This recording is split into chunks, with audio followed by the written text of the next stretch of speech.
Hello friends, તમારું સ્વાગત છે અમારી ચેનલ સિમ્પલ ગુજરાતી રસોઈમાં। તો આજે આપણે બનાવવાનું છે દેશી ચણાનું શાક। નવી જ રીતે દેશી ચણાનું શાક છે તે બનાવીને તૈયાર કરવાનું છે। તો ચાલો બનાવવાનું શરૂ કરીએ।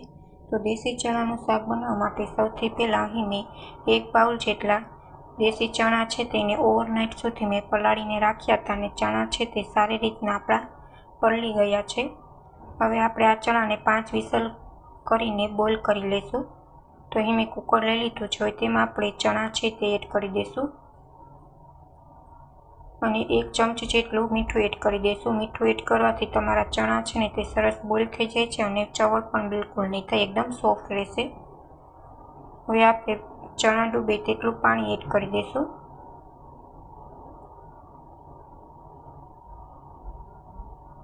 હવે આપણે તેમાં 1 તમાલપત્ર એડ કરી દઈશું। તમાલપત્ર એડ કરવાથી ચણાના શાકનો ટેસ્ટ છે ને તે જેવો લગ્ન પ્રસંગમાં કે બજારમાં શાક મળે છે ને ઢાબા પર તેવું જ છે ને સરસ ટેસ્ટમાં બનીને તૈયાર થાય છે। હવે આપણા ચણા સારી રીતના બોઇલ થઈ ગયા છે, તમે જોઈ શકો છો। હવે આપણે શાક છે તે બનાવી લઈશું। તો શાક બનાવવા માટે અહીં મેં એક બર્તન લઈ લીધું છે। હવે તેમાં આપણે 3 મોટી ચમચી જેટલું તેલ લઈ લઈશું। તેલ ગરમ થઈ ગયું છે। હવે તેમાં 1 ચમચી રાઈ, 1 ચમચી જીરું,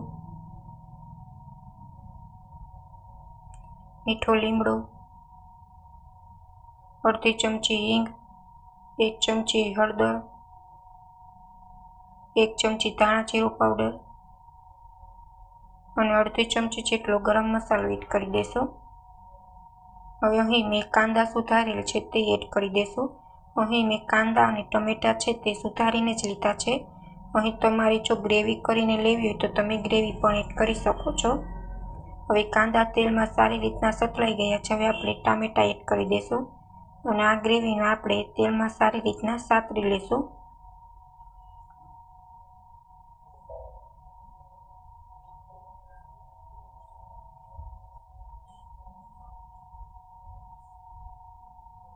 હવે સ્વાદ અનુસાર આપણે મીઠું એડ કરી દઈશું।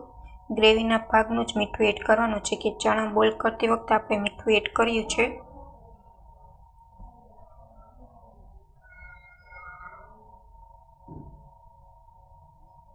હવે અહીં મેં 2 ચમચી જેટલું દહીં લીધું છે। દહીં એડ કરવાથી તમારી ગ્રેવી છે ને તે સરસ ઘટ બનીને તૈયાર થાય છે અને ચણા બોઇલ કરેલ છે ને તેમાં મેં 1 ચમચા જેટલા ચણા છે ને તેને મેશ કરી લીધા છે, જેથી આપણી ગ્રેવી છે ને તે સરસ જાડી બનીને તૈયાર થાય, થીક બને, જેથી આપણું શાક છે ને તે સરસ બનીને તૈયાર થાય। હવે આપણે લાલ મરચું પાવડર એડ કરી દઈશું સ્વાદ અનુસાર।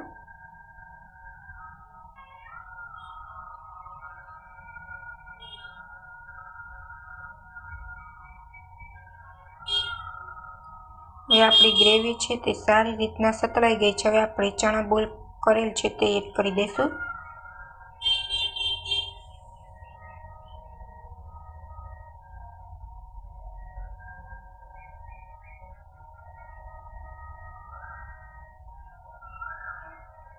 તો આપણું દેશી ચણાનું શાક છે તે બનીને તૈયાર થઈ ગયું છે। ઉપરથી આપણે ફ્રેશ લીલા ધાણા એડ કરી દઈશું। તો તમે જોઈ શકો છો જેવું લગ્ન પ્રસંગોમાં બને છે ને તેવું જ શાક ઘરે બનીને તૈયાર થયું છે। જો તમને અમારી રેસીપી ગમે તો ચેનલને લાઈક કરજો, શેર કરજો અને સબસ્ક્રાઈબ કરજો અને કમેન્ટમાં જરૂર કમેન્ટ કરીને જણાવજો કે તમને અમારી રેસીપી કેવી લાગી।